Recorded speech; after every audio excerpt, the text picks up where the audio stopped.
Welcome back to the Rusty Nuts Garage with me, Hybridsteel. Thank you very much for joining me in today's video. So, we went to auctions, we went to the scrapyard, we had a little bit of an adventure, and it was awesome. I'm going to be honest, I actually really do enjoy just walking around looking at cars. So, we did buy the Nova from the auction the other day. It was good, it was fun, it was nice to have that here, and we'll get around to it at some point. It's a solid car, so it doesn't need a lot of work. This is our new shop truck. We will get around to it, but our main objective today, the main objective in this little episode, is this lovely 71 Roadrunner. I'm going to be completely honest. When we found this, this was like, as I'll have to say. So what we're going to do is we're going to do a complete teardown, complete strip it out, get it all straight, get it all going, and we'll be all good. Should be a good day. Well, I say a good day. It's going to take us a fair while to get this one done, but it should be fun at the end of it. This car should absolute purr when we're finished. So I already had a chat with the lads about this one, see where we're going to actually go with it, and the general consensus with this car is to actually just keep just a bog standard strip down and bog standard get it all put back together. The reason why is because when it comes to these sorts of cars, collectors don't want them to be all modified up. They want them to be original. So we're going to go with pure originality on this. I'm going to go back to the factory colour. I'm going to go back to just everything's going to be straight and polished. It'll almost look like this car is new. I'm either going to use the same sort of rims because I don't think the rims are going to be in any good nick. So what we'll do is we'll take the rims off. We'll make sure we can get hold of the rims to start with, and then we can get them ordered in and so on and so forth. We're going to keep with the same. We're going to keep with the same tires. We're going to keep with the same length, width, and all the other stuff that we have to take into consideration. Literally, this is just a complete strip down. Get it all up to standard and get it out the door. Because if you do a restoration, it's worth a lot more to a collector than a modified car. So that's where we're going.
Awesome. So that's basically the entire car apart from the steering wheel, seat and the engine taken out. So what we need to do now is we need to get the engine out, which isn't that difficult when you've got a couple of people around to help. Yeah, need your help, guys. So what we're going to do is we're going to bring the engine out, and then we're going to send it. Steve's going to take this over to body. Steve can work on this because, in fairness, I would say probably one of the best in town, and it's good, and it just means he's in the right place. I pay him a good wage, and it's all right. And Danny is the king of cleaning, also the king of clogging the toilet, because, man, the amount of times I've had to stick a plunger down that is unbelievable. I'm literally thinking of getting a wide berth toilet just for him, because it's just so disgusting in there. Right, anyways, so we need to get the engine out first, and then send this over to body, and it's all right. All gravy. Right, we're going to send this over to Steve now. Steve can take care of the car. He can go and bend it back into shape and clean up the frame. Danny's got a little bit of a job because it's a little bit dirty in there, but that is what you get for buying a car from a junk. Did we buy this from an auction or did we buy it? I can't remember now. But we bought it from. I think this came from the auction. Still needs cleaning though. It's all right. Okay, so the next on the agenda that we've got to do is we've got to either repair or buy new parts. Personally, I'd rather not repair parts, but we have to. It works and it's a little bit cheaper for us as well. If we have to buy new, we will buy new, and it's okay. So I'm going to get into that now, and then we'll be working on the engine just in a minute. Actually, I'm not going to work on it. Jeff's going to work on the engine. You might get to see that. Maybe. Okay, so as you can see, we started stripping down the engine and it's really rusty. So this is going to take us a little bit of extra time because, well, it's the joys of old and crappy parts. So we're going to break down the engine. It's going to take us probably a day, maybe two, and then we'll go and then we'll come back and we'll try and put it together. I did have an idea of like trying to maybe highlight a couple of parts of this engine because obviously we got like the intake parts here. So I might just do a subtle highlight, get some chrome on there and everything else. Maybe black up the engine so it actually stands out. So we can black the engine and then we can chrome up the pipe on the side. And it would just make it look a little bit more wholesome instead of just this really weird bright yellow. Especially when we're considering sort of like what paint we're going to put into the car. We want this to stand out as like the crown jewel of the whole car. So yeah, we'll get into this now. But that's just a couple of ideas we're flowing through. Alright, so it's been a couple of days. Thankfully, the old frame is done. We actually left it over in the car wash because Danny wanted me to see what it was first off. So we're going to go and check out the car wash now. Mainly just because at the end of the day, it's all good. And here we are. We haven't painted this. All we did was wrench it up, make sure it's all straight and everything. So we put it through a couple of scanners. Pulled it here and there. It's actually cleaned up really, really nice. Well, at least we know what colour it's going to be. It's going to be black because everything about this car is black and it's clean as well. Like, Steve's done a bang up job again. Amazing. It's all good. Right, we'll check this on the ramp. Okay, it's not a ramp, it's a lift, right? But it's all good. Yep. Fantastic. So we'll raise this up now. So what we now have to do is chuck everything on it. We have to put all the underneath in first, make sure that all fits properly. The body kit is on its way, which is cool. I cannot wait until this is actually on and it's all good. And then it's the engine. Jeff has stripped down the engine, looking good, but we come out, obviously we want to sort of like paint it up and make sure things are working good. So we're going to be doing that as well. You guys won't get to see that because, well, I'm not going to show you. Simple as.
Awesome. Right, so that's all the undercarriage of the car put back together, and now it's starting to look a bit more like a car. That's the plus side. Downside, still no engine, still no body kit, still no tyres and rims. Well, actually, we refurbished the old rims, so we actually got real lucky with that. But no tyres as of yet. They're not very difficult to get hold of, it's just it takes a little bit of time to get them out into the middle of nowhere. So that's a joy. But apart from that, we're coming along really, really well. Now, I'm going to go and see about the engine, and then we're going to see about putting it all back in together. Now, I know we put the body kit on before the engine, don't worry. It's just I need to go and do a couple of things first.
Okay, so a little bit has moved on since the last time you saw the car. Probably just a split second for you, but like a long time for us.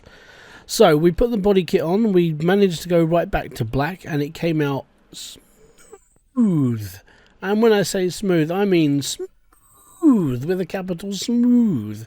So that's all good, and we're all good in here. We just need to pop the engine back in, put the seats in, and then put the wheels on. The wheels turned up the other day, happy as Larry. Gonna be honest, it should make the car look absolutely perfect. But we shall see. Now, what we'll do is we'll chuck all that on now, and then we'll show you the end result. So, finally finished, and what a car. This is like, I'm going to be completely honest, this was awesome to work on. We were so lucky to find this. In as bad as condition it was, we knew we could bring this back to life. Now all we get to do is we get to test it. The aerial footage that we actually do around these cars is done by our man Jeremy. He's our drone operative. And it just looks so good.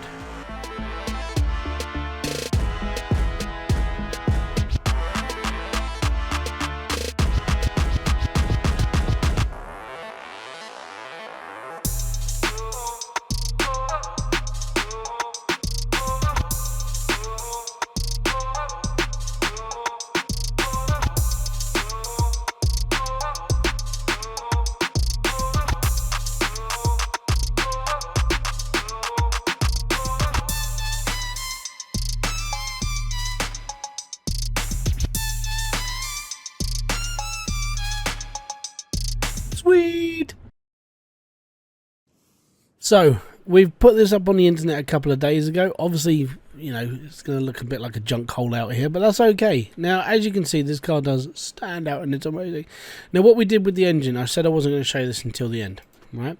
This is what we did with the engine. We topped it all off. So, if you look at the engine itself, we basically painted most of the engine block black in a like a more metallic black. So, even black, it's still sort of shiny.